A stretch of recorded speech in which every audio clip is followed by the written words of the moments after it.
Asterisco asterisco la sangre nunca se seca del todo. Asterisco asterisco. Mateo Solís lo sabía porque cada mañana durante 18 años había arrodillado ante la tumba sin lápida detrás de su casa de piedra. La tierra roja de Extremadura bebía el sol como si tuviera sed eterna. Bebía el sudor, bebía las lágrimas que él ya no derramaba. Y bebía la sangre. La de su madre seguía ahí, bajo la superficie, invisible pero presente, como todas las cosas que uno entierra creyendo que así desaparecen. Esa mañana Mateo no rezó. Hacía años que no lo hacía. Solo puso la mano en la tierra caliente y cerró los ojos. El mundo a su alrededor se desdibujaba cada día un poco más. Los bordes de las cosas temblaban. Las sombras se fundían con la luz. Pronto no vería nada. Y quizá fuera lo mejor.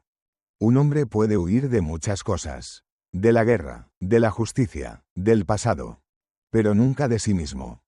Se puso de pie con esfuerzo. Las rodillas crujieron. 40 años pesaban como 80 cuando los pasabas enterrado en vida. Caminó hacia la casa con pasos que conocía de memoria porque pronto la memoria sería todo lo que le quedaría para ver.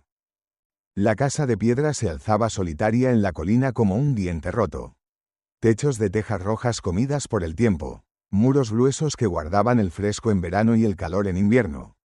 Mateo la había levantado con sus propias manos al llegar. Cada piedra una penitencia. Cada viga un intento de construir algo que no fuera culpa. Pero las casas recuerdan. Las paredes absorbían los suspiros. El suelo guardaba las huellas de quien caminaba solo durante 18 años. Y las ventanas reflejaban a un hombre que se había vuelto transparente de tanto esconderse. Entró a la penumbra fresca. El rifle colgaba sobre la chimenea. Mateo lo miró de reojo. Hacía años que no lo tocaba. Desde aquella noche, la noche en que disparó a su propio comandante y huyó antes de que el cuerpo cayera del todo. Asterisco tenía que hacerlo, asterisco. Se repetía eso cada día.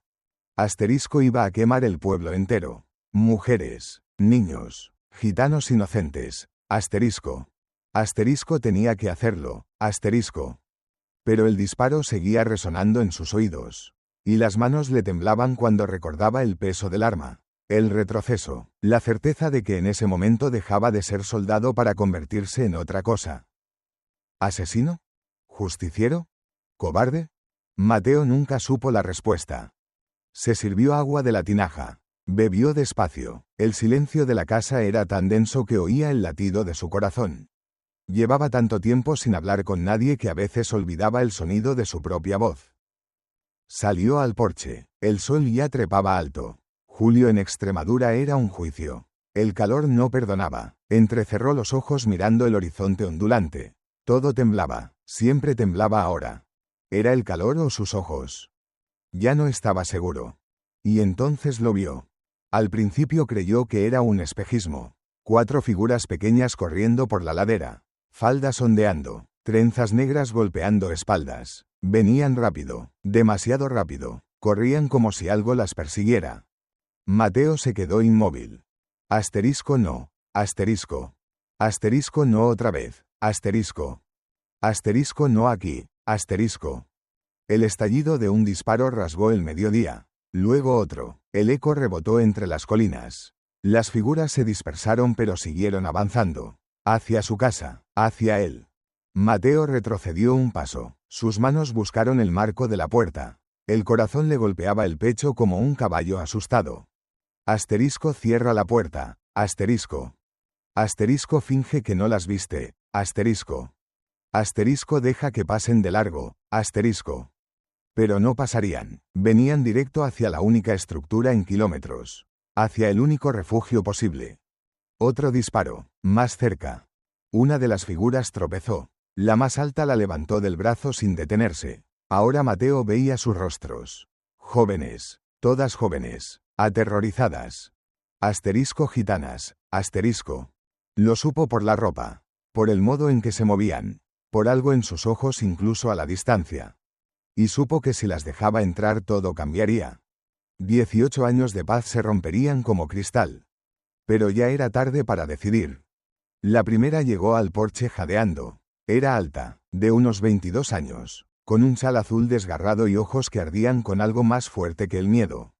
Detrás venía otra cargando un libro contra el pecho como si fuera un bebé. Luego una tercera de mirada salvaje que ya escudriñaba las colinas. Y finalmente la más pequeña. Apenas una niña, aferrándose a la mano de la alta. «Por favor», dijo la alta en español entrecortado. «Vienen por nosotras». Mateo las miró una por una. Vio el polvo en sus mejillas. El sudor en sus frentes. El terror apenas contenido. Vio a su madre. Aquella noche, los alguaciles en la puerta. Ella empujándolo hacia la ventana trasera. Corre. Mateo, no mires atrás. Él había corrido. Y cuando volvió solo encontró cenizas. Traen problemas, dijo Mateo. Su voz sonó oxidada de tanto silencio. No traemos problemas, respondió la alta con firmeza temblorosa. Traemos justicia. Mateo apretó la mandíbula. Otro disparo estalló. Esta vez la bala arrancó astillas del barandal del porche. La niña pequeña chilló. Y Mateo abrió la puerta. «Entren».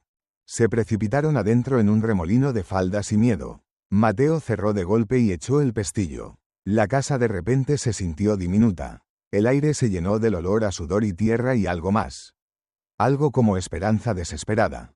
Las cuatro se apiñaron junto a la chimenea fría abrazándose como ramas en una tormenta. Mateo se quedó junto a la puerta observándolas. La alta fue la primera en recuperar el aliento. «Gracias», dijo, «gracias por». «¿Por qué les disparan?», la cortó Mateo. La que cargaba el libro lo levantó con manos temblorosas. «Por esto». Mateo entrecerró los ojos. «Un libro, viejo, de cuero gastado». «Es un diario», dijo la chica, «del don Eduardo Vargas, el hombre que poseía estas tierras antes de que otros las tomaran. Aquí está escrito todo, lo que les hicieron, lo que nos hicieron a nosotras». Mateo sintió que algo frío le recorría la espalda. ¿Don Eduardo Vargas? El nombre era un eco de otro tiempo. Su padre lo había mencionado una vez. Borracho, furioso, maldiciendo al viejo loco que quería regalar tierras a los gitanos. «No quiero su guerra», gruñó Mateo. «Ya estás dentro», dijo la alta. «Los viste, saben que estamos aquí». Mateo fue a la ventana. Entrecerró los ojos tratando de enfocar. Allá entre las rocas algo brilló. Metal, una mira de rifle. Maldijo en voz baja. Se volvió hacia ellas. ¿Tienen nombres? La alta se irguió. «Soy Inés. Ella es Lucía», señaló a la del libro. «Carmen, la de ojos salvajes. Y Paloma, la niña». Mateo asintió despacio. «Está bien, aléjense de las ventanas». «¿Nos ayudarás?», preguntó Inés. Mateo no respondió. Caminó hacia la chimenea y descolgó el rifle. El metal estaba frío. Sus dedos se cerraron alrededor de la culata con una familiaridad que dolía. «¿Cuántos hay ahí fuera?», preguntó. «Al menos 8», dijo Inés. «Dirigidos por un hombre llamado Vicente Cortés». Mateo se quedó congelado. El rifle casi se le cae de las manos. «¿Qué dijiste?». «Vicente Cortés. Lo conoce don Ramiro Salazar. El terrateniente, él». «Sé quién es don Ramiro», dijo Mateo con voz ahogada. El mundo se inclinó. Don Ramiro Salazar. El nombre era un cuchillo en el estómago. Un fantasma con dientes. Una pesadilla de 18 años despertando. Don Ramiro Salazar había dado la orden. La noche que su madre murió. La noche que todo ardió. Don Ramiro había ordenado el asalto porque alguien lo había convencido de que los Solís escondían fugitivos gitanos. Y tenían razón. Su madre los escondía. Mateo tenía 16 años esa noche. Volvió de los campos y encontró las llamas. Los gritos. Los hombres con antorchas. Su madre en la puerta. Corre.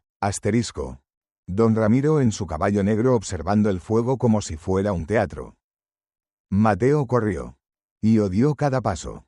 Durante 18 años se había repetido que no podía hacer nada. Que era un niño. Que lo habrían matado también.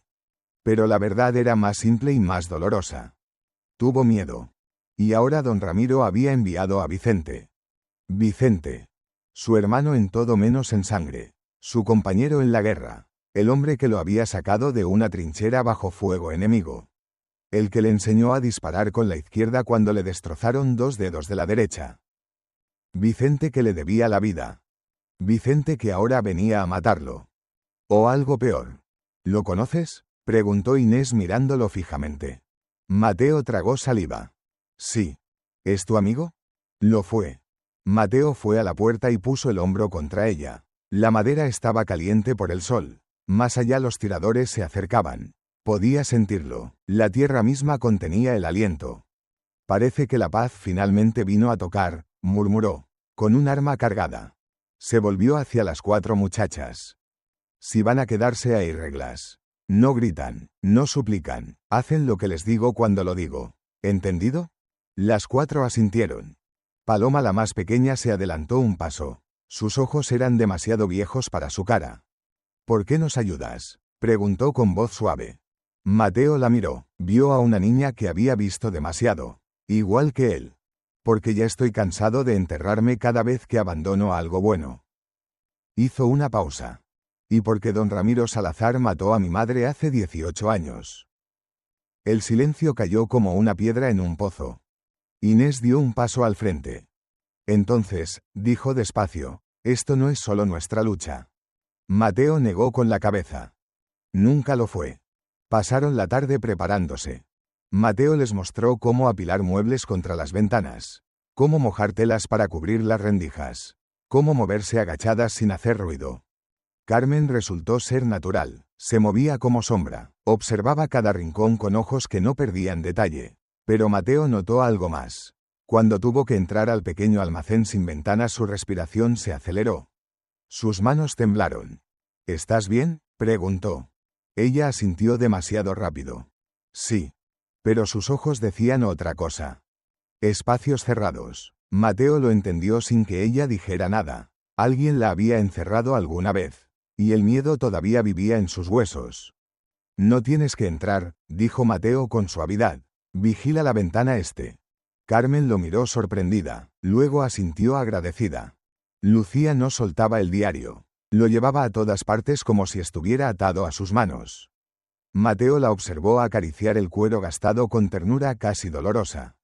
«Era de alguien importante para ti», dijo. No fue una pregunta. Lucía levantó la vista. Sus ojos brillaban. Mi abuelo, don Eduardo, era mi abuelo. Bueno, mi abuela trabajó para él. Pero él me trató como familia. Me enseñó a leer, a escribir, a pensar. Su voz se quebró. Murió cuando yo tenía 10 años. Lo mataron frente a mí porque no quiso vender las tierras. Esto, levantó el diario, es todo lo que queda de él. Mateo asintió despacio. Entonces lo protegeremos. Los ojos de Lucía se llenaron de lágrimas. Gracias. Inés organizaba todo con precisión militar. Puestos de vigilancia, turnos, señales. Mateo la observó dar órdenes a las otras con una autoridad natural. Pero también notó la tensión en sus hombros. El modo en que sus ojos se desviaban cada vez que él se acercaba. No confiaba en él. No del todo. Y Mateo no la culpaba. ¿Por qué debería confiar en un hombre español que vivía solo en medio de la nada? Para ella él era el enemigo por defecto, hasta que demostrara lo contrario. Y demostrar algo llevaba tiempo que quizá no tenían. Paloma era la que más lo desconcertaba. La niña lo observaba con una intensidad inquietante, como si pudiera ver bajo su piel. Cuando Mateo se movía por la casa, ella seguía cada paso con la mirada. Finalmente él se detuvo. ¿Qué? Paloma inclinó la cabeza. Tus ojos. Mateo se tensó. ¿Qué pasa con ellos? No ven bien, ¿verdad?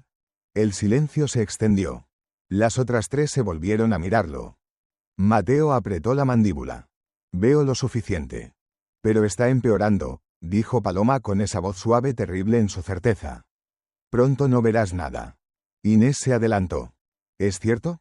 Mateo las miró a todas.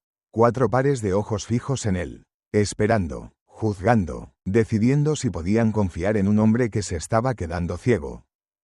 Podía mentir. Pero ya estaba cansado de mentiras. Sí, dijo, es cierto. Carmen dejó escapar un suspiro. Lucía abrazó el diario con más fuerza. Inés se cruzó de brazos. ¿Cuánto tiempo tienes? No lo sé, meses, semanas. Cada día es peor. ¿Y todavía puedes disparar? Mateo sonrió sin humor. Un rifle es más generoso que la vida. No necesitas ver perfectamente para acertar. Solo necesitas saber dónde apuntar. Inés lo estudió largo rato. ¿Por eso vives aquí solo? ¿Porque te estás quedando ciego? Vivo aquí solo porque merezco estar solo. La respuesta salió más dura de lo que pretendía. Paloma se acercó, puso su pequeña mano en la de él. Mateo casi retrocedió del contacto. Hacía años que nadie lo tocaba. No mereces estar solo, dijo la niña. Nadie lo merece. Mateo miró esa mano pequeña en la suya. Sintió algo quebrarse en su pecho, algo que había mantenido congelado durante 18 años. Gracias, susurró. El sol empezó a bajar. Las sombras se alargaron como dedos alcanzando la casa. Mateo sabía que vendrían pronto. Vicente no era impaciente, pero tampoco era tonto. Esperaría el crepúsculo, cuando la luz jugara en contra de quien estuviera adentro. Revisó el rifle una última vez. La munición era vieja pero serviría. Sus manos se movían con memoria muscular. Carga, cierra, apunta, respira. La puerta sonó. No un golpe violento, suave, casi cortés. Mateo hizo una seña a las mujeres. Todas se agacharon. «Mateo», llamó una voz desde afuera. «Sé que estás ahí». La voz no había cambiado. Un poco más ronca quizá, con más gravilla en la garganta, pero inconfundible. «Vicente». Mateo cerró los ojos.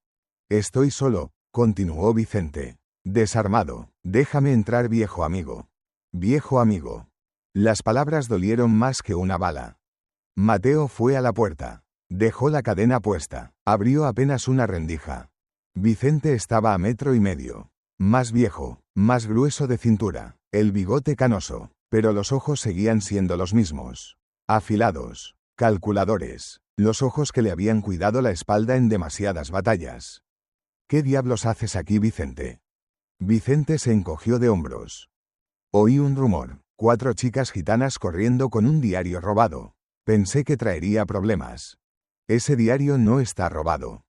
«Entonces», dijo Vicente con brillo en los ojos, «es un problema todavía más grande». Mateo no dijo nada. Vicente cambió el peso de un pie a otro. «Mira, no vine a destrozar tu Porsche. Vine a darte una opción». «¿Qué opción?» «Déjame llevarme a las muchachas. Tú te vas sin problemas. No hacemos preguntas. No hay derramamiento de sangre. Todos vivimos para ver otro día». Mateo abrió la puerta un poco más. El rifle colgaba de su mano pero sin apuntar. «¿Trabajas para don Ramiro ahora?» Vicente apretó la mandíbula. «No es tan simple». «Siempre lo es. Ellos pagan. Tú disparas». «Mira quién habla de moral», espetó Vicente. «¿De mucho te sirvió tu caballo alto? ¿Dónde estabas cuando quemaron a tu madre?» Mateo se movió antes de pensarlo. La puerta se abrió de golpe y el cañón del rifle se lanzó hacia adelante quedando a centímetros del pecho de Vicente. «Dilo otra vez», gruñó. Vicente no se inmutó. «Ella murió, Mateo. Y tú huiste. No lo olvides». El aire entre ellos vibró con 18 años de culpa y rabia y hermandad rota. «Me debes la vida», dijo Vicente con voz baja y firme. «No la desperdicies por ellas». Mateo bajó el rifle despacio. «No viniste por palabras. Viniste a sacudir la cerca antes de que lleguen los lobos». Los labios de Vicente se curvaron levemente. «Pensé que serías lo bastante listo para apartarte. Ya hice mi elección». Vicente lo miró largo rato. Algo parecido a la decepción brilló en sus ojos. «Te lo advertí». Se dio la vuelta. Mateo cerró la puerta y echó todos los pestillos. Se quedó ahí con la frente contra la madera. «¿Era tu amigo?», preguntó Paloma en voz baja. «Sí». «¿Y ahora?» «Ahora es el hombre que va a intentar quemarnos». La noche cayó como una manta pesada. Mateo no encendió lámparas. La oscuridad era su aliada ahora. Sus ojos no servían de mucho de todos modos. Pero sus oídos sí. Escuchó pasos, suaves, múltiples, rodeando la casa. Inés se arrastró hasta él. «Nos están cercando». «Lo sé». «¿Cuándo atacarán?»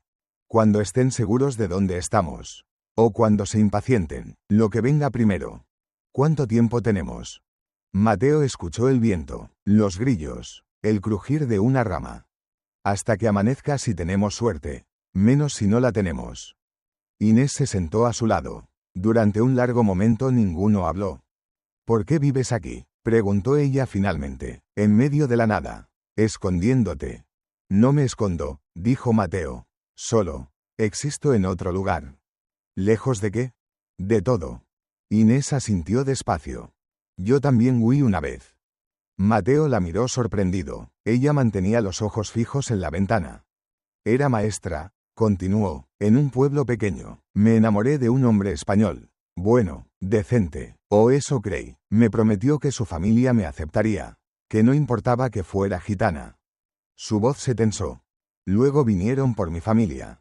Por mi hermano menor, 16 años. Lo acusaron de robar algo que no robó. Mi prometido estaba ahí. Vio todo. No dijo nada.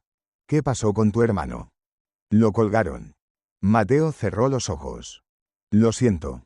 Yo también, dijo Inés. Siento haber confiado. Siento haber creído que las palabras pueden cambiar lo que las personas son por dentro. Se volvió a mirarlo. Por eso no confío fácil. Especialmente no en hombres españoles que viven solos en casas de piedra. Mateo asintió. No te culpo. Pero estás ayudándonos. Sí. ¿Por qué? Mateo pensó en su madre. En Vicente. En 18 años de silencio. Porque huí una vez y no voy a hacerlo otra vez. Inés lo estudió. Luego extendió la mano. Entonces quizá podamos confiar el uno en el otro.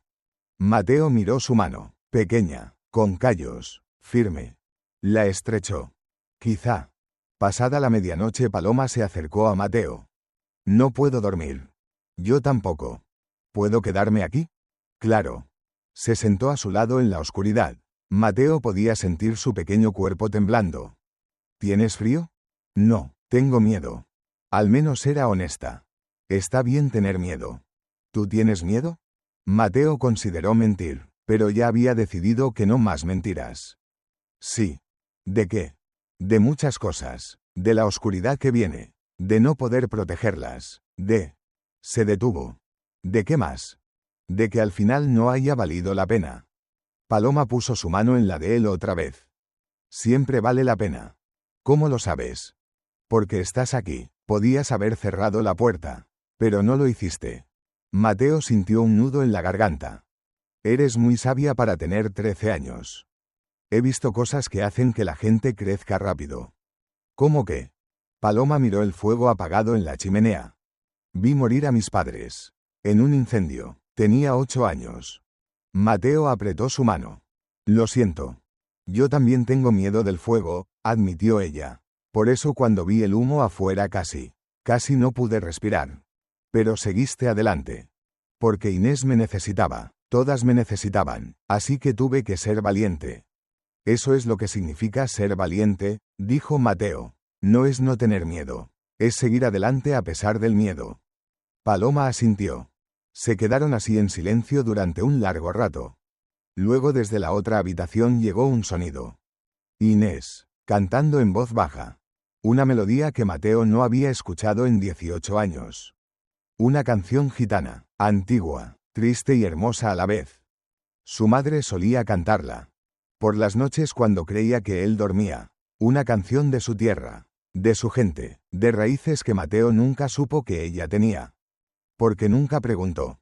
Porque asumió. Porque fue más fácil no saber. Se levantó despacio y fue hacia donde estaba Inés. Ella se sentaba junto al hogar frío, los ojos cerrados, la voz flotando en la oscuridad como algo vivo. Mateo se sentó frente a ella. Inés abrió los ojos pero siguió cantando. Cuando terminó el silencio se extendió denso y cálido. Mi madre cantaba esa canción, dijo Mateo con voz ronca. Inés lo miró sorprendida. ¿Tu madre? No lo supe hasta ahora. Nunca le pregunté de dónde la aprendió. Asumí que era solo una canción popular. No lo es, dijo Inés despacio. Es una canción de linaje. Solo se canta dentro de las familias gitanas. Se transmite de madre a hija. Mateo sintió que el suelo se movía bajo sus pies. ¿Qué estás diciendo? Que tu madre tenía que tener sangre gitana para conocer esa canción. El mundo de Mateo se reorganizó en un instante. Su madre, Esperanza Solís, la mujer que creía conocer, la mujer cuya tumba visitaba cada mañana. Era gitana. O al menos parte de ella lo era. Y nunca se lo dijo. Porque no pudo. O porque tuvo miedo. O porque el mundo no dejaba espacio para verdades así. No lo sabía, susurró Mateo. Quizá ella tampoco sabía que tú necesitabas saberlo, dijo Inés con suavidad. Mateo se llevó las manos a la cara. Los hombros le temblaron. 18 años de lágrimas que no había derramado subieron como una marea. Lloró. Por primera vez desde que encontró las cenizas lloró. Inés dejó que llorara. No dijo nada, no lo tocó, solo se quedó ahí cantando de nuevo en voz tan baja que era casi un murmullo. Y en esa oscuridad con el peligro acechando afuera, Mateo Solís finalmente empezó a entender. No estaba protegiéndolas a ellas. Ellas lo estaban salvando a él. El amanecer llegó gris y amenazante. Nubes bajas cargadas de calor, el aire pesado como plomo. Mateo no había dormido, ninguno de ellos lo hizo.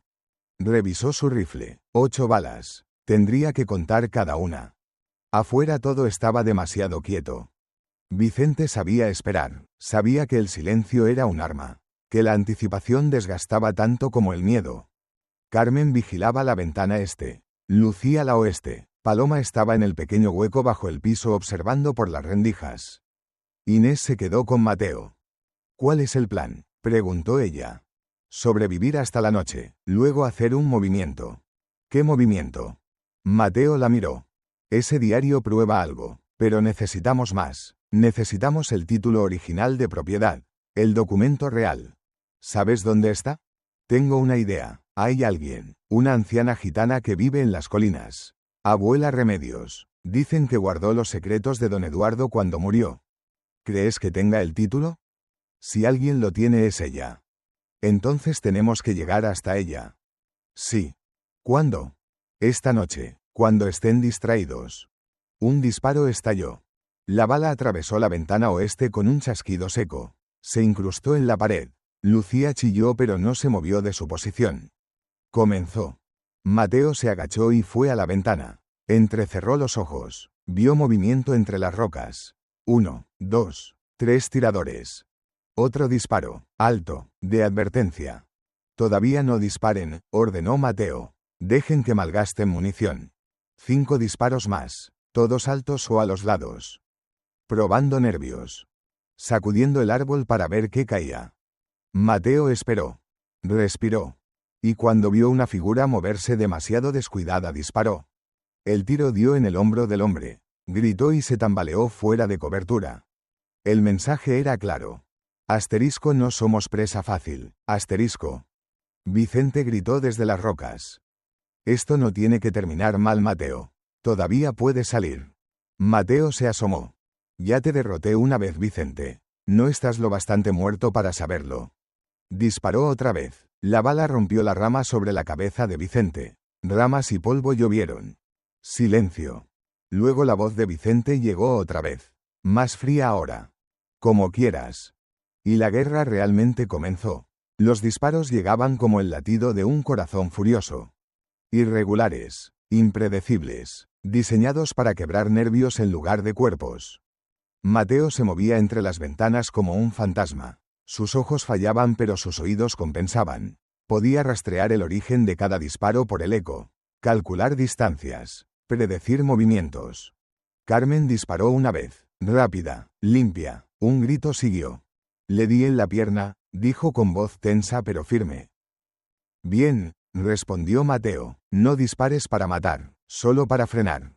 Otra bala atravesó el techo. Polvo llovió sobre Lucía, tosió pero no soltó el diario que mantenía envuelto contra su pecho. Mateo se arrastró hasta ella. ¿Estás bien? Ella asintió, pero sus manos temblaban.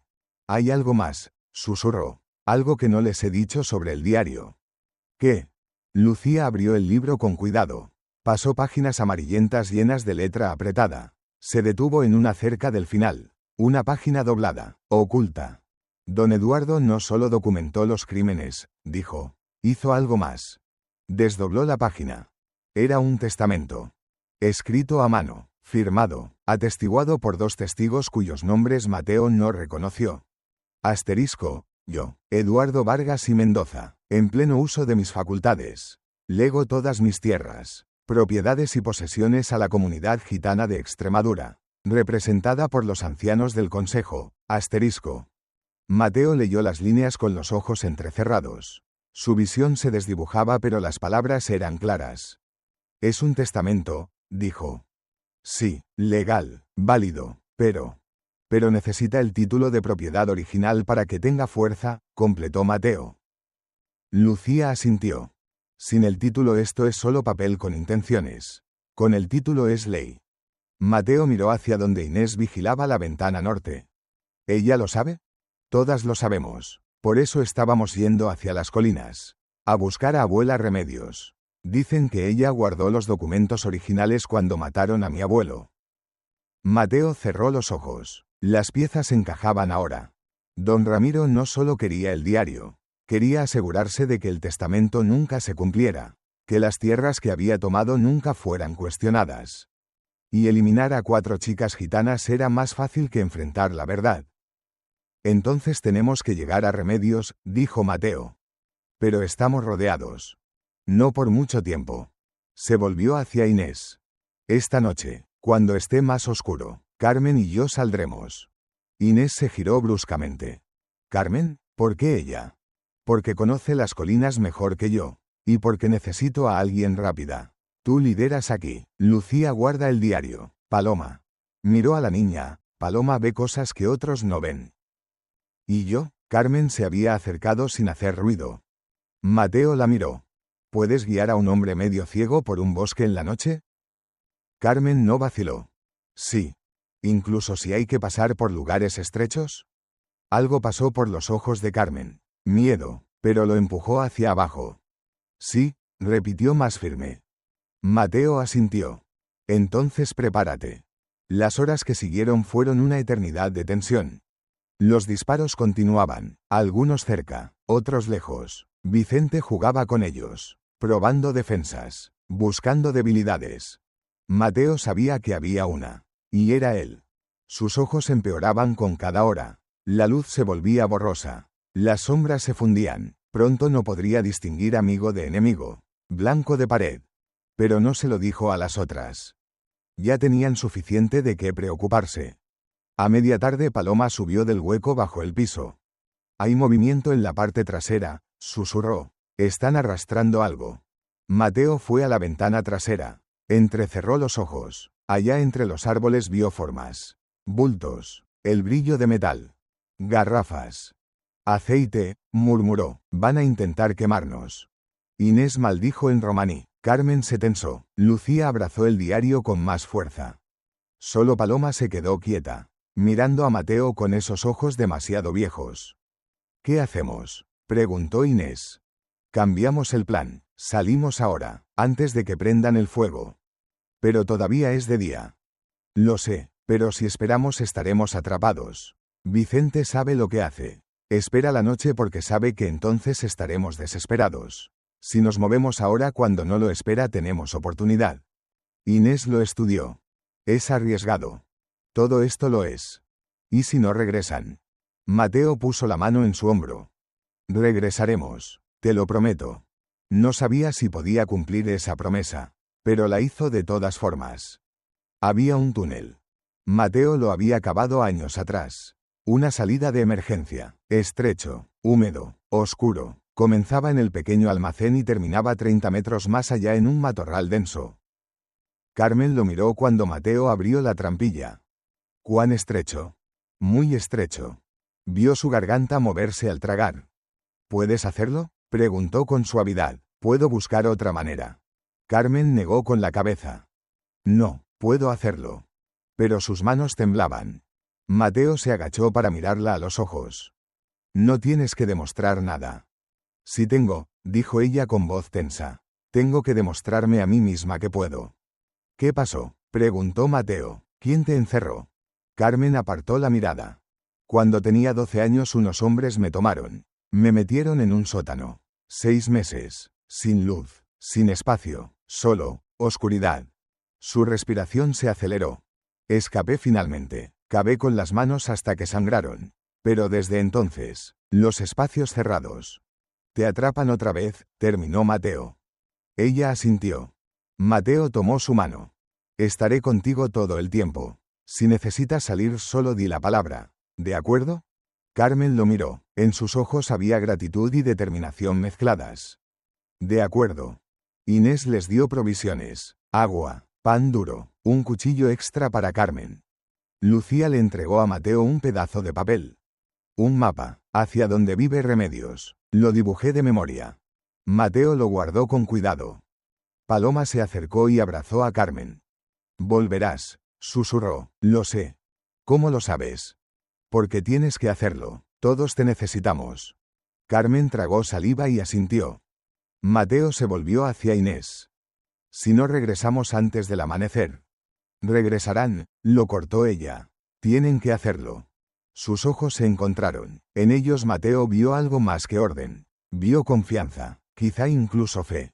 Mantén esa puerta cerrada pase lo que pase. La mantendré. Mateo miró a las 4 mujeres. 4 extrañas que hacía solo un día no conocía. Y ahora. Ahora era la razón por la que valdría la pena sobrevivir. Cuídense, dijo. Entonces descendió a la oscuridad con Carmen detrás. El túnel era peor de lo que Mateo recordaba. Más estrecho, más bajo, el aire viciado y húmedo. Las paredes de tierra se cerraban como una garganta. Mateo iba adelante. No podía ver casi nada, pero no importaba. El túnel era recto, solo había que seguir adelante. Detrás de él escuchaba la respiración de Carmen. Rápida, demasiado rápida. ¿Estás bien? Sí, respondió ella, pero su voz temblaba. Respira despacio, cuenta hasta 4 al inhalar. Aguanta, cuenta hasta 4 al exhalar. ¿Cómo sabes eso? Lo aprendí en la guerra. Cuando el mundo se volvía demasiado. Ayuda. Escuchó a Carmen intentarlo. Inhalar tembloroso. Pausa. Exhalar más estable. Bien, dijo Mateo. Así, sigue así. Avanzaron en silencio, solo el sonido de sus respiraciones y el roce de sus cuerpos contra la tierra. Entonces Carmen se detuvo. No puedo. Su voz era pequeña, quebrada. Sí puedes, dijo Mateo con firmeza. Estoy aquí, no estás sola. No puedo. Las paredes se cierran. No puedo. Su respiración se aceleró hacia el pánico. Mateo se detuvo. En ese espacio imposiblemente pequeño se dio la vuelta. No podía verla, pero extendió la mano hasta encontrar la suya. Carmen, mírame. No puedo verte. No importa. Escúchame entonces. Estás aquí, conmigo. No estás en ese sótano. No estás sola. Y en menos de 5 minutos estarás afuera bajo el cielo. ¿5 minutos? 5 minutos. ¿Puedes aguantar 5 minutos? Un silencio largo. Luego. Sí. Entonces vamos. Juntos. Cuenta hasta 5. Avanza. Cuenta hasta 5. Avanza. ¿De acuerdo? De acuerdo. Y así lo hicieron. 5 pasos. Pausa. 5 pasos. Pausa. Las manos de Mateo tocaban tierra delante. Las de Carmen tocaban su espalda. Conectados. Anclados el uno al otro. Cuando finalmente vio luz adelante casi lloró de alivio. Salieron al matorral jadeando. El aire libre era como agua fría en la garganta. Carmen se dejó caer de rodillas temblando. No de miedo ahora, de liberación. Lo hiciste, dijo Mateo arrodillándose junto a ella. Lo hicimos, corrigió ella. Mateo sonrió. Se quedaron ahí un momento recuperando el aliento. Luego Mateo escuchó voces, distantes, al oeste. Los hombres de Vicente seguían concentrados en la casa. Bien. Vamos, dijo, tenemos que movernos rápido. Se adentraron en el bosque. El sol empezaba a bajar cuando llegaron al arroyo. Mateo lo reconoció por el sonido. Agua corriendo sobre piedras. El lugar donde el mapa de Lucía marcaba el desvío hacia las colinas. Sus ojos apenas veían ya. Todo era manchas grises y movimiento borroso. Pero Carmen guiaba ahora, firme, segura. Hay un camino hacia arriba, dijo. Rocas. Cuidado con los pies. Subieron despacio. Mateo tropezó 2 veces. Carmen lo sostuvo cada vez sin decir nada. La humillación de necesitar ayuda se mezclaba con la gratitud de recibirla. Gracias, murmuró. No tienes que agradecerme. Sí tengo. Carmen se detuvo y lo miró. Me ayudaste en el túnel. Yo te ayudo aquí. Así es como funciona, ¿no? Mateo asintió despacio. Supongo que sí. Nunca había tenido a alguien así. Alguien que diera sin llevar cuenta. Alguien que simplemente estuviera ahí. Siguieron subiendo. ¿Por qué vives solo?, preguntó Carmen de repente. Porque es más fácil. ¿Más fácil que qué? Que decepcionar a la gente. Que folarles. ¿Qué? ¿Que dejar que te conozcan? La pregunta lo golpeó como un puño. Sí, admitió finalmente, que dejar que me conozcan. ¿Y cómo está funcionando eso? Mateo casi rió. Terriblemente. Entonces quizá deberías intentar algo diferente. ¿Cómo qué? Dejar que la gente te vea. No solo lo que hiciste, sino quién eres ahora. Mateo no respondió, pero las palabras se quedaron flotando entre ellos. Llegaron a una meseta. El bosque se abría hacia un claro rocoso. En el centro había un arco natural de piedra, y más allá una choza medio enterrada en la ladera. Humo subía de la chimenea. Abuela Remedios, susurró Carmen. Se acercaron despacio. No había puerta, solo una cortina de piel curtida. Mateo llamó. Abuela Remedios, venimos en paz. Necesitamos hablar. Silencio. Luego una voz, vieja, áspera como piedra contra piedra. ¿Quién eres para buscar lo que está enterrado? Mateo respiró hondo. Soy Mateo Solís, hijo de Esperanza, y vengo a desenterrar la verdad. La cortina se movió. Entra. El interior olía a humo de cedro y salvia y tiempo. Velas ardían en estantes tallados. Cintas colgaban del techo, cada una marcada con símbolos que Mateo no podía ver claramente, pero sentía su peso. En el centro estaba sentada abuela Remedios, anciana como la tierra misma, ojos lechosos casi ciegos, cabello plateado trenzado con cuentas que tintineaban cuando movía la cabeza. Esperaste demasiado, dijo. Mateo se adelantó. Lo sé. Dejaste que robaran los huesos de esta tierra, y ahora quieres ser quien los devuelve. No busco redención, solo dirección. Remedios ladeó la cabeza estudiándolo con esos ojos que no veían pero veían todo. Te conozco, dijo despacio. Conozco tu olor, tu sonido, tu culpa. ¿Qué quiere decir? Mi hijo, dijo ella. El comandante, tú lo mataste. El mundo se detuvo. Mateo sintió que el suelo desaparecía bajo sus pies. Yo. Era mi único hijo, continuó Remedios. Lo di a luz en este mismo lugar. Lo amamanté, lo vi crecer. Su voz no tenía odio, solo una tristeza infinita. Y lo vi convertirse en algo que no reconocía. Mateo no podía respirar. Don Ramiro Salazar, siguió ella, es como una enfermedad. Se mete en el alma. La pudre desde adentro. Mi hijo era bueno una vez. Tenía luz. Pero Ramiro la apagó, poco a poco, día a día, hasta que solo quedó oscuridad. Levantó la cabeza. Tú no mataste a mi hijo Mateo Solís. La oscuridad ya lo había hecho. Tú solo. Terminaste lo que estaba roto.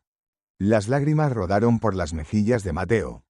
Lo siento, susurró. Lo siento tanto. Lo sé, dijo Remedios. Tu dolor grita más fuerte que tus palabras. Lo he escuchado durante 18 años flotando en estas colinas. Extendió la mano hacia un baúl tallado. De él sacó un bulto envuelto en piel de alce atado con corteza de río. Esperanza vino a mí una vez, dijo. Hace muchos años. Antes de que naciera. Antes de que el mundo se oscureciera. Me dijo quién era. De dónde venía. Me mostró esto. Desató el bulto despacio. Dentro había un documento, amarillento, doblado con cuidado, pero las palabras seguían siendo legibles. Un título de propiedad. Esperanza era sobrina de don Eduardo, dijo Remedios. Hija de su hermana menor. Gitana por sangre, Vargas por linaje. Mateo tomó el documento con manos temblorosas. Allí estaba, el nombre completo de su madre. Asterisco Esperanza Vargas y Romá, asterisco. Antes de casarse, antes de convertirse en Solís, antes de ocultar quién era. Y al final del documento dos firmas. La de don Eduardo. Y la de Esperanza. Atestiguando, acordando, transfiriendo. Ella intentó decírtelo, dijo Remedios. Pero el miedo la contuvo. Miedo por ti, miedo de lo que el mundo haría si supieran. Nunca lo supe, dijo Mateo con voz quebrada. Nunca, pregunté. Los jóvenes rara vez preguntan. Los muertos rara vez responden. Pero el papel recuerda. Y la tierra nunca olvida. Carmen se adelantó. ¿Esto es real, legal? Tan real como la sangre, respondió Remedios. Tan legal como la justicia puede ser en un mundo injusto. Miró a Mateo. Tu madre no pudo defender esta tierra. Pero tú puedes. No sé si puedo, admitió Mateo. Me estoy quedando ciego. Pronto no veré nada. Remedios sonrió, una sonrisa triste pero cálida. Los ojos mueren, mi hijo. Pero la memoria nunca muere. El corazón nunca muere. Y la justicia solo espera a quien tenga el coraje de cargarla. Extendió la mano y tocó su rostro. No necesitas ver la luz para ser la luz. Esas palabras, de alguna manera Mateo supo que las oiría otra vez. En otro momento, de otra voz. Ahora corre, dijo Remedios. La tierra está en llamas. Y los muertos están mirando. Bajaron la colina más rápido de lo que subieron. El documento envuelto contra el pecho de Mateo. Carmen guiando. El sol ya se hundía tiñendo el cielo de naranja y sangre. Cuando llegaron al borde del bosque vieron el humo elevándose desde la dirección de la casa. No, susurró Carmen. Corrieron. Las piernas de Mateo apenas respondían. El agotamiento lo arrastraba, pero siguió adelante, porque Inés estaba allá, Lucía, Paloma. Porque prometió volver. Cuando llegaron lo suficientemente cerca para ver la casa, Mateo se detuvo en seco. Las llamas lamían los matorrales alrededor. Humo espeso se elevaba, figuras se movían entre las sombras. Antorchas, rifles. Vicente. Y entonces escuchó los disparos. Venían desde adentro. Siguen luchando, dijo Carmen con alivio y desesperación mezclados. Pero no por mucho tiempo. Mateo buscó el rifle, lo levantó, no podía ver bien, pero podía hacer ruido, podía crear confusión. Cuando empiece a disparar corre hacia el túnel, le dijo a Carmen. Entra, diles que traemos el título. Diles que aguanten. ¿Y tú? Yo los mantendré ocupados. Carmen lo miró. No te van a matar, ¿verdad? Mateo sonrió sin humor. No es mi plan. Bien, porque Paloma tenía razón. Todos te necesitamos. Lo besó en la mejilla. Rápido, como un pájaro tocando agua. Luego corrió hacia el matorral. Mateo esperó hasta que la perdió de vista. Entonces levantó el rifle y disparó. El caos estalló. Los hombres de Vicente se dispersaron buscando cobertura. Gritaban, señalaban, confundidos sobre de dónde venía el disparo. Mateo se movió, disparó otra vez desde otra posición, luego otra vez desde una tercera. Un solo tirador sonando como tres. Vicente gritó órdenes, pero sus hombres estaban asustados ahora, atrapados entre el fuego de la casa y este tirador fantasma en el bosque. Mateo sintió algo caliente en su hombro. Una bala había pasado demasiado cerca, pero no se detuvo. Siguió moviéndose, siguió disparando, hasta que el rifle hizo clic vacío. Se dejó caer detrás de un tronco caído jadeando. Las manos le temblaban, la visión era casi nula ahora. Solo formas, movimiento, luz y oscuridad. Una figura se acercó. Alta, familiar. Vicente. Sabía que eras tú, dijo. Reconocería tu estilo en cualquier parte. Mateo se puso de pie con esfuerzo. Vicente. Pudiste irte, dijo Vicente. Pudiste dejarlas. Pudiste salvarte. Sí. ¿Por qué no lo hiciste? Mateo respiró hondo. Porque hace 18 años, dejé que mi madre ardiera sola. Y cada día desde entonces he estado muriendo. No por fuera, por dentro. Se enderezó. Pero hoy elegí quedarme, y es la primera vez en 18 años que me siento vivo. Vicente lo miró largo rato. Don Ramiro me tiene atrapado, Mateo. Mi familia. Lo sé. No puedo dejarte ir. Lo sé. Vicente levantó su arma. Mateo cerró los ojos. Y entonces un grito desgarró la noche. No de dolor. De rabia. Inés. Había salido al porche, con el documento en alto. Con fuego en los ojos. Vicente Cortés, gritó, y todos los que trabajan para Ramiro, vengan a ver lo que protegen, vengan a ver sus mentiras escritas. Los hombres se detuvieron, confundidos. Este es el título original de estas tierras. Continuó Inés, firmado por don Eduardo Vargas. Atestiguado, legal, y entregado a la comunidad gitana hace 30 años. Desplegó el papel. Todo lo que Ramiro ha tomado es robado. Todo lo que defienden es una mentira. El silencio cayó pesado. Vicente bajó su arma despacio. ¿Es real?, preguntó. Tan real como tu conciencia, respondió Inés. Si todavía tienes una. Vicente miró a sus hombres. Luego a la casa, luego al horizonte donde luces nuevas aparecían. Jinetes, varios. Mateo entrecerró los ojos. No podía verlos bien, pero reconoció el movimiento organizado. No eran refuerzos de Ramiro. Es el pueblo, susurró Carmen apareciendo junto a Mateo. Inés envió un mensaje hace horas. Pidiendo testigos, pidiendo justicia. Mateo casi rió. Ella había pensado en todo. Los jinetes se acercaron, un hombre con chaleco de alguacil al frente, otro con una credencial de periodista, varios más del pueblo. Vicente vio su momento escapar. Bajó su rifle completamente. No me pagan lo suficiente para esto, murmuró. Miró a Mateo. Tu madre estaría orgullosa, aunque nunca te lo diría. Lo sé. Vicente asintió una vez, luego se volvió hacia sus hombres. Vámonos. Uno protestó. Vicente lo silenció con una mirada. Se fueron. Alejándose en la noche, dejando el fuego, dejando la batalla, dejando a Mateo de pie en la tierra que finalmente podría ser libre. Mateo caminó hacia la casa. Sus piernas apenas lo sostenían. El mundo giraba, pero siguió adelante. Llegó al porche. Las 4 mujeres estaban ahí, sucias, exhaustas, vivas. Inés bajó del porche y lo abrazó. Lo lograste. Lo logramos, corrigió Mateo. Lucía se acercó con el diario. Carmen con una sonrisa. Paloma con lágrimas en los ojos. El alguacil desmontó. ¿Alguien quiere explicarme qué demonios pasó aquí? Lo haremos, dijo Mateo. Todo, pero primero. Sus rodillas cedieron. El mundo se inclinó. Y la oscuridad finalmente lo reclamó. Flotó en sueños. Sombras sin forma, voces sin cara, recuerdos mezclados con fantasías. Su madre cantando esa canción gitana. Vicente riéndose junto al fuego de un campamento. Don Eduardo escribiendo en su diario a la luz de las velas. Y una voz, nueva, suave. Asterisco, no necesitas ver la luz para ser la luz. Asterisco. Se despertó despacio. El techo sobre él era familiar. Su techo, su casa. Intentó sentarse, pero el dolor lo clavó de vuelta.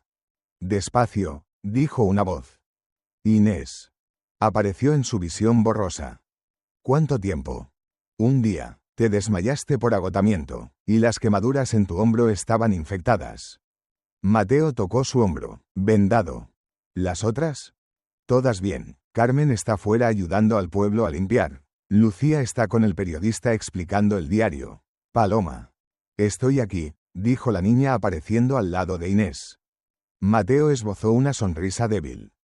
¿Qué pasó después de que me desmayé? El alguacil tomó el título. El periodista documentó todo. La historia saldrá en todos los periódicos de la región, quizá del país. ¿Y Vicente? Desapareció, pero antes, dejó esto. Inés le entregó una nota. Mateo no podía leerla. Inés lo hizo por él. Asterisco, te debo una vida, hermano. Considérala pagada. Cuídate. Asterisco. Mateo cerró los ojos. ¿Ramiro? Huido, pero no por mucho. No puede esconderse de esto. Mateo asintió despacio. Se quedó quieto un largo momento. Luego. No puedo ver nada ya, admitió. Todo es negro. Paloma tomó su mano. Pero todavía puedes sentir, todavía puedes oír, todavía puede ser. Mateo apretó su mano. Supongo que sí. La oscuridad no era como Mateo la imaginó. No era vacía, no era silenciosa, no era paz. Era un mundo nuevo. Uno donde los sonidos tenían forma, donde los olores contaban historias, donde el tacto revelaba lo que los ojos nunca pudieron. Pasó 3 días en cama mientras su cuerpo sanaba, pero su mente luchaba con algo más difícil que las heridas. Aceptación. Inés se sentaba con él por las mañanas. Le leía cartas que llegaban. Del alguacil, del periodista, de personas en el pueblo que habían oído la historia. Asterisco, Su valentía ha cambiado todo. Asterisco. Asterisco, la verdad finalmente sale a la luz. Asterisco. Asterisco, justicia para los olvidados. Asterisco. Las palabras sonaban bien, pero Mateo no se sentía valiente. Se sentía perdido en un cuerpo que ya no confiaba en sí mismo. ¿Cómo voy a vivir así?, preguntó una mañana. Inés dejó de leer. Así como ciego, inútil, una carga. No eres ninguna de esas cosas. No puedo ver, Inés. No puedo trabajar la tierra. No puedo defenderme. ¿Qué soy sin eso? Ella tomó su mano. Eres el hombre que nos salvó. Eres el hombre que enfrentó su pasado. Eres el hombre que eligió quedarse cuando podía huir. Eso fue antes, cuando podía ver. No, dijo Inés con firmeza. Eso fue siempre. La vista no te hizo valiente, Mateo. Tu corazón lo hizo. Mateo quiso creerle, pero el miedo era más fuerte que las palabras. Al cuarto día Lucía entró corriendo. Mateo, tienes que escuchar esto. Se sentó junto a su cama. El olor a papel viejo y tinta llenó el aire. El periodista publicó la historia. Está en todas partes. Madrid, Barcelona, Sevilla, todos están hablando de esto. Y don Ramiro Salazar está huyendo. Hay una orden de arresto. Por fraude, por violencia, por el asesinato de tu madre. Mateo se quedó quieto. ¿Qué? Testigos salieron, continuó Lucía con voz emocionada. Gente que vio esa noche hace 18 años. Gente que tuvo miedo de hablar. Pero ahora con el título y el diario y todo. Ahora hablan. ¿Ramiro será arrestado? Si lo encuentran, sí, pero hay más. Lucía puso algo en sus manos. Papel, doblado. ¿Qué es esto? El título original, leído en voz alta en el ayuntamiento. Oficialmente reconocido. Las tierras vuelven a la comunidad gitana. Mateo pasó los dedos sobre el papel. No podía leer las palabras, pero sintió el peso de lo que significaban. 18 años de silencio rotos. 18 años de mentiras expuestas. ¿Y ahora qué?, preguntó. Ahora reconstruimos, dijo Lucía. Las tierras son nuestras otra vez. Podemos regresar, podemos vivir sin miedo. Algo en su voz hizo que Mateo se tensara. ¿Vas a irte? Lucía dudó. No sé, quizá, hay tanto que hacer, tanto que organizar. Deberías ir, dijo Mateo, aunque las palabras dolían. Hiciste esto posible, deberías verlo florecer. Pero tú. Estaré bien. No estaba seguro si era verdad, pero la dijo de todos modos. Carmen le enseñó a moverse por la casa. 10 pasos desde tu cama hasta la puerta, decía. Gira a la derecha, 5 pasos hasta la mesa. El borde está tallado, puedes sentirlo con los dedos. Mateo seguía sus instrucciones. Tropezó 3 veces el primer día. Esto es ridículo, gruñó después de golpearse la espinilla contra una silla. No lo es, dijo Carmen. Es aprendizaje. Tardé 40 años en ver. No puedo aprender a no ver en unos días. No estás aprendiendo a no ver, lo corrigió ella. Estás aprendiendo a ver diferente. Mateo se dejó caer en la silla frustrado. Carmen se sentó frente a él. Cuando salí de ese sótano, dijo en voz baja, no podía estar en habitaciones cerradas. No podía dormir en la oscuridad. Pensé que nunca volvería a ser normal. Y aprendí que normal es lo que tú haces de ello. No hay reglas, no hay forma correcta, solo hay tu forma. Mateo alzó la cabeza hacia donde estaba su voz. ¿Cómo superaste el miedo? No lo superé, todavía lo tengo, pero aprendí a caminar con él en lugar de dejar que me paralizara. Extendió la mano y tocó la suya. Tú harás lo mismo, solo necesitas tiempo. No sé si tengo tanto tiempo. Tienes todo el tiempo del mundo, dijo Carmen. Y tienes a nosotras. Al 5.º día Paloma lo despertó antes del amanecer. Ven conmigo. ¿A dónde? Afuera, hay algo que quiero mostrarte. Mateo casi rió. No puedo ver nada, Paloma. Lo sé, por eso tengo que mostrártelo. Ella tomó su mano y lo guió despacio. Fuera de la casa, por el porche, bajando los escalones que él había reparado hacía tanto tiempo. El aire de la mañana era fresco. Olía a tierra mojada y hierba nueva. Mateo respiró hondo. ¿A dónde vamos? Al campo, donde está la tumba de tu madre. Mateo se tensó. No quiero. Sé que no quieres, pero necesitas. Caminaron en silencio. Paloma describía el camino mientras avanzaban. Hay flores silvestres creciendo ahora, amarillas y moradas. El viento las mueve como olas. Mateo escuchó el susurro del viento. Imaginó las flores.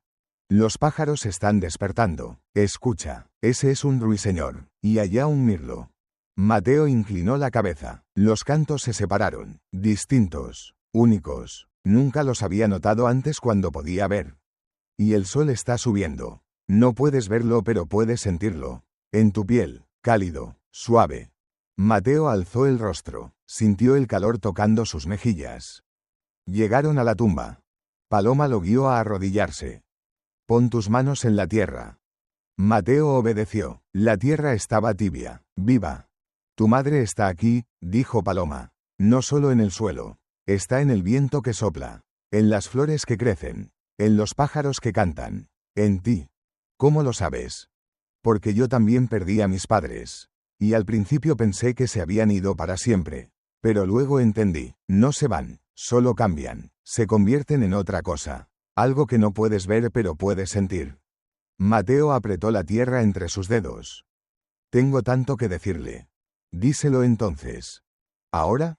¿Por qué no? Mateo respiró tembloroso. Luego habló. Mamá, siento no haber sabido. Siento no haber preguntado. Siento haberte dejado morir sola. Su voz se quebró. Siento haber huido. Siento haber perdido 18 años escondiéndome. Siento todo. Las lágrimas rodaron libres. Cayeron sobre la tierra, empapándola.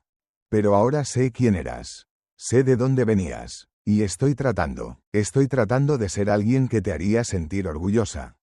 Paloma apretó su hombro. Se quedaron así largo rato. Mientras el sol subía, mientras los pájaros cantaban, mientras el mundo despertaba a su alrededor. Finalmente Mateo habló otra vez. Gracias, Paloma. ¿Por qué? Por mostrarme que no necesito ojos para ver. Ella sonrió. Él lo sintió en su voz cuando dijo. No necesitas ver la luz para ser la luz. Al sexto día llegó una visitante inesperada. Mateo estaba en el porche cuando escuchó el caballo. Luego pasos. Luego una voz que no había oído en 18 años pero reconoció al instante. ¿Mateo Solís? Era una mujer, mayor, con autoridad en cada palabra. Inés salió de la casa. ¿Quién es usted? Soy magistrada Teresa Campos, del Tribunal Regional. Mateo se puso de pie despacio. ¿Magistrada? He venido por el asunto de las tierras. Y por otra cosa. Subió al porche. Mateo oyó el crujir de papeles. El título ha sido autenticado. Las tierras de don Eduardo Vargas vuelven oficialmente a la comunidad gitana según su testamento. Don Ramiro Salazar está siendo buscado por múltiples cargos. Eso ya lo sabemos, dijo Inés. Lo que quizá no sepan, continuó la magistrada, es que Mateo Solís también tiene derecho legal sobre estas tierras. El silencio cayó como piedra. ¿Qué? Mateo apenas pudo hablar. Su madre Esperanza Vargas era sobrina de don Eduardo, heredera directa por sangre. Cuando ella firmó el testamento cediendo las tierras a la comunidad lo hizo con una cláusula. Una que nunca se hizo pública. ¿Qué cláusula? Que cualquier descendiente directo de Esperanza Vargas tendría derecho a reclamar una porción de las tierras. No para poseerlas, sino para protegerlas, para ser su guardián. Mateo sintió que el suelo se movía otra vez. No entiendo. Su madre sabía que el mundo era peligroso para su gente, explicó la magistrada.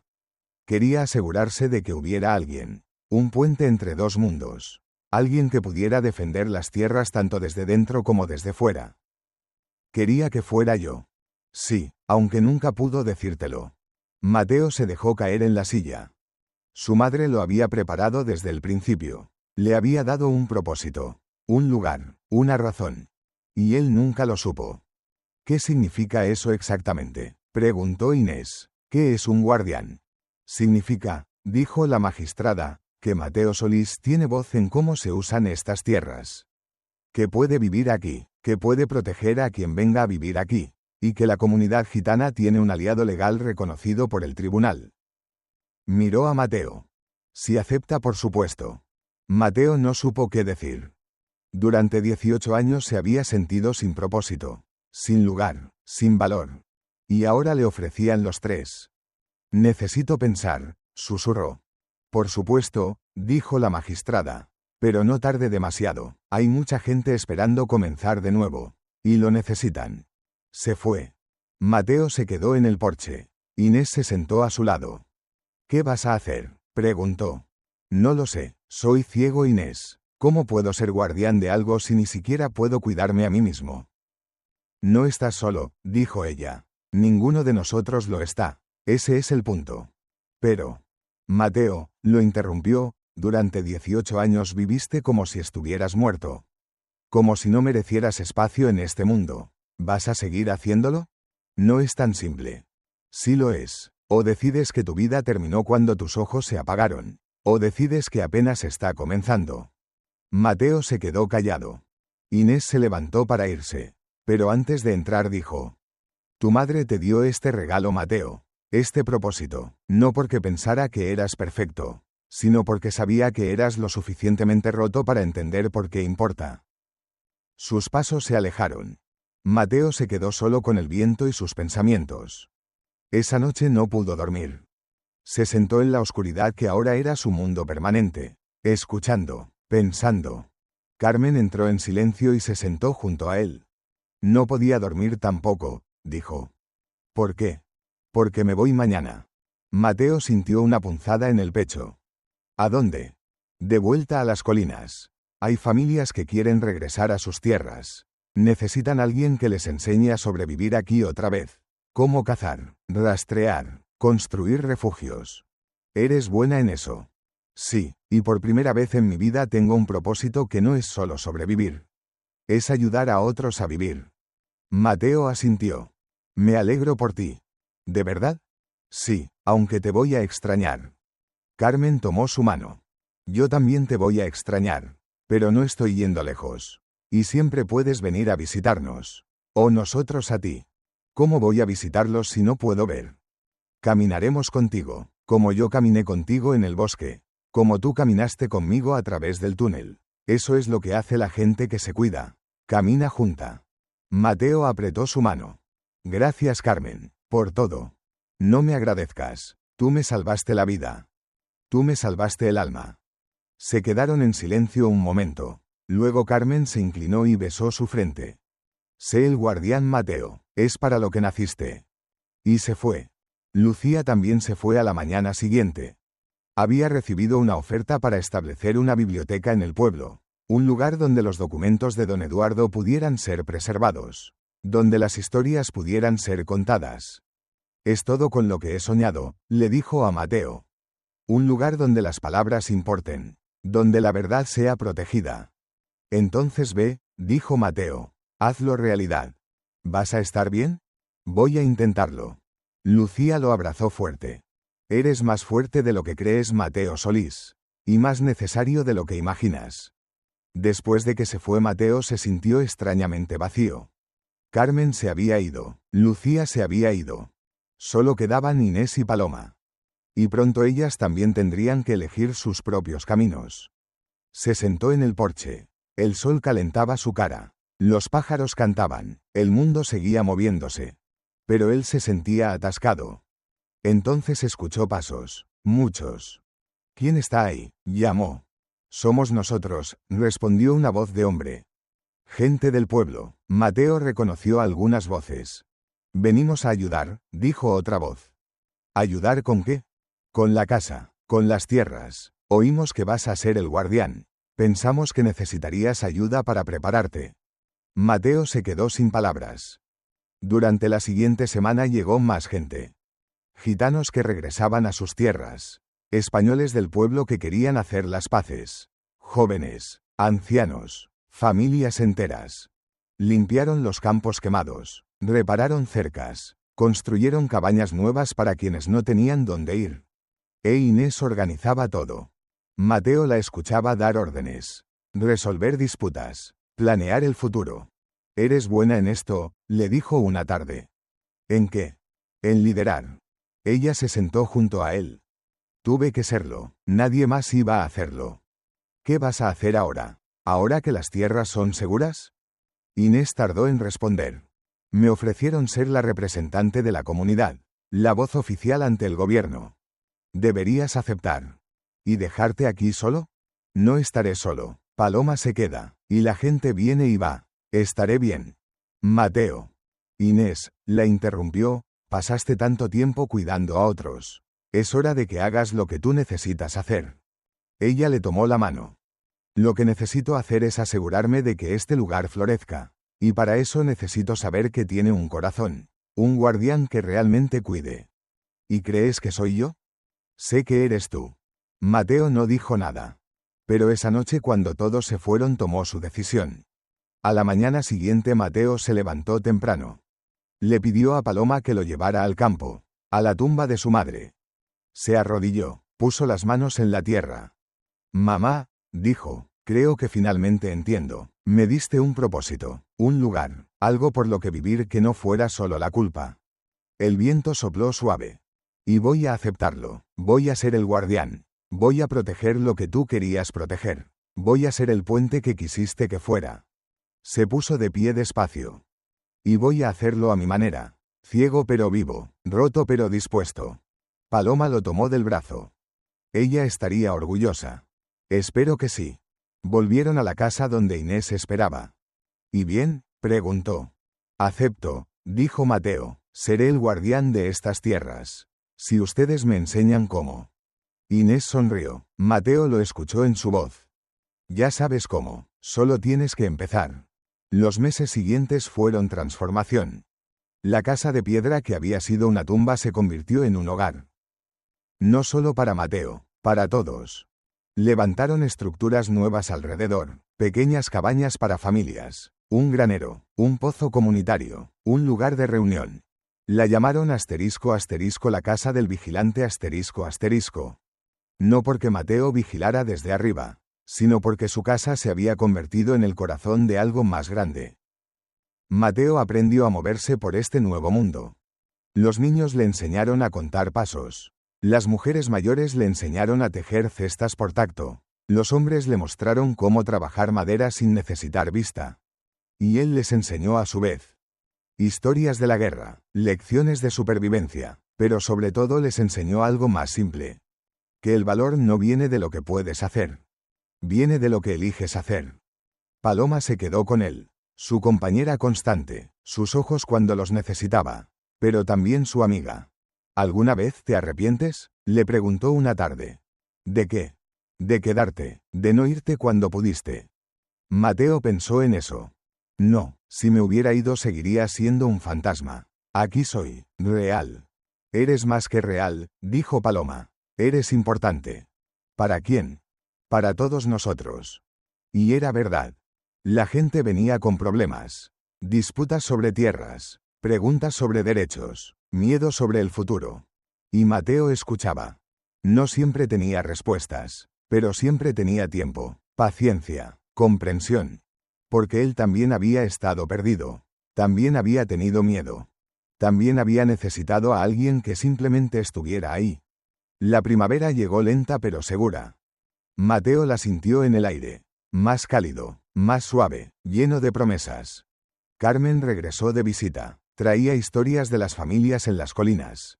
Cómo estaban prosperando, construyendo, viviendo. Deberías venir a vernos, dijo. No puedo ver nada, Carmen. Ya sabes a lo que me refiero. Mateo sonrió. Quizá algún día. Lucía escribía cartas. La biblioteca estaba creciendo. Gente de todo el país enviaba documentos. Historias. Verdades que habían estado escondidas. Asterisco, estás empezando algo, Mateo. Algo más grande que todos nosotros. Asterisco. Inés venía cada mes. Traía noticias del gobierno. Papeles que necesitaban firma. Pero sobre todo traía amistad.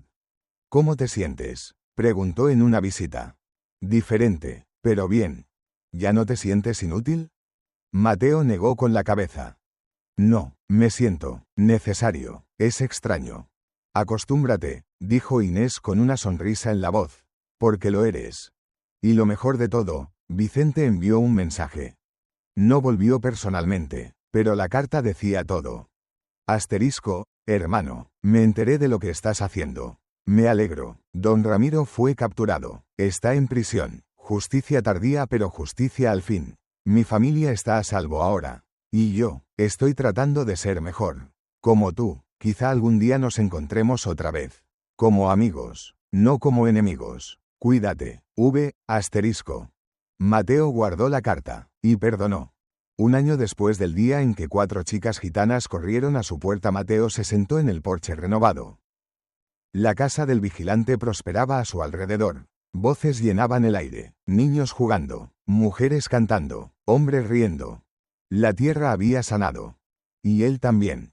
Paloma se sentó junto a él. Ahora tenía 14 años. Más alta, más sabia todavía. ¿En qué piensas?, preguntó.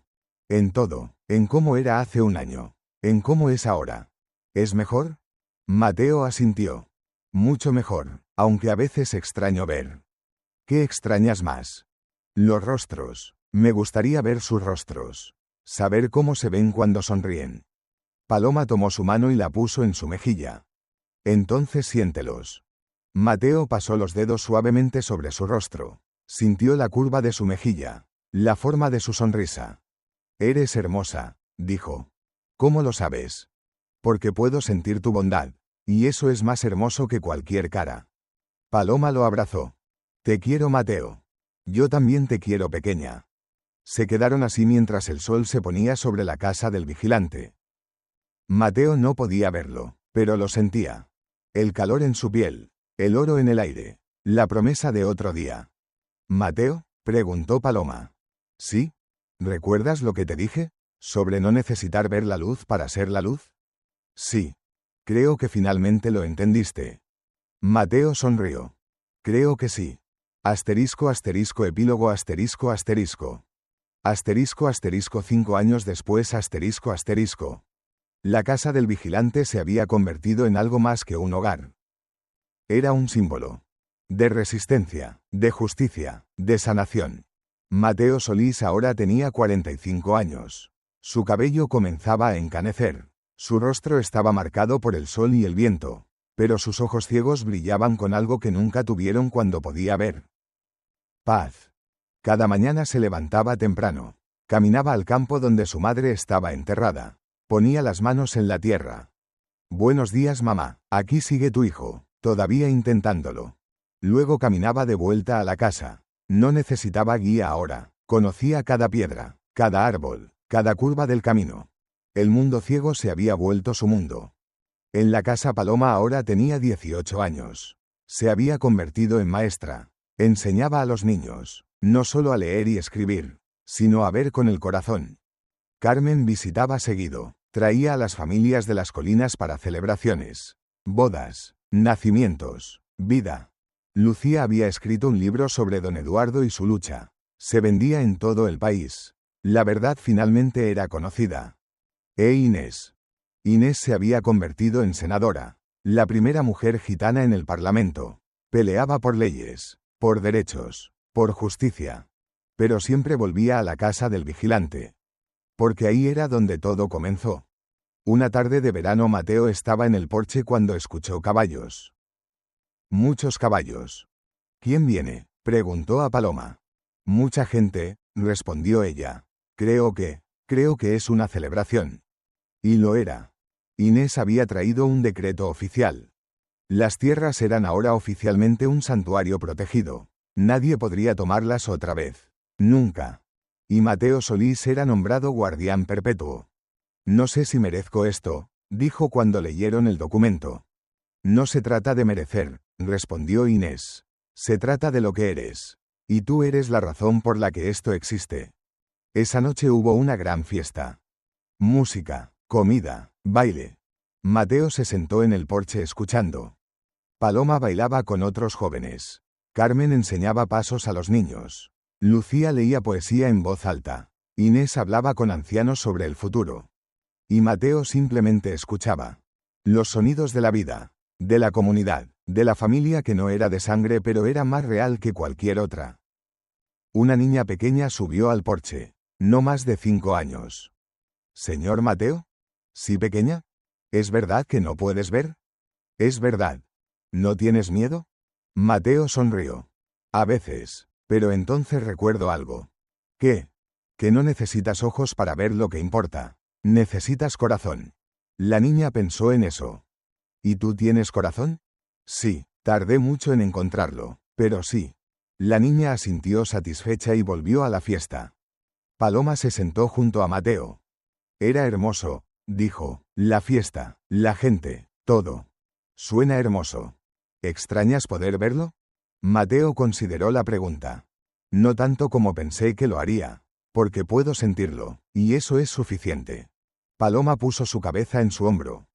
Viviste 18 años como sombra, dijo repitiendo las palabras que él había dicho hace tanto tiempo. Pero ahora, continuó Mateo, ciego pero libre camino bajo el sol. Y era verdad. El sol se ponía sobre la casa del vigilante pintando el cielo con colores que Mateo no podía ver. Pero podía sentir su calor. Podía oír la alegría a su alrededor. Podía oler la tierra que su madre amó. Y podía saber sin duda que finalmente estaba en casa. No porque pudiera ver, sino porque había aprendido a mirar.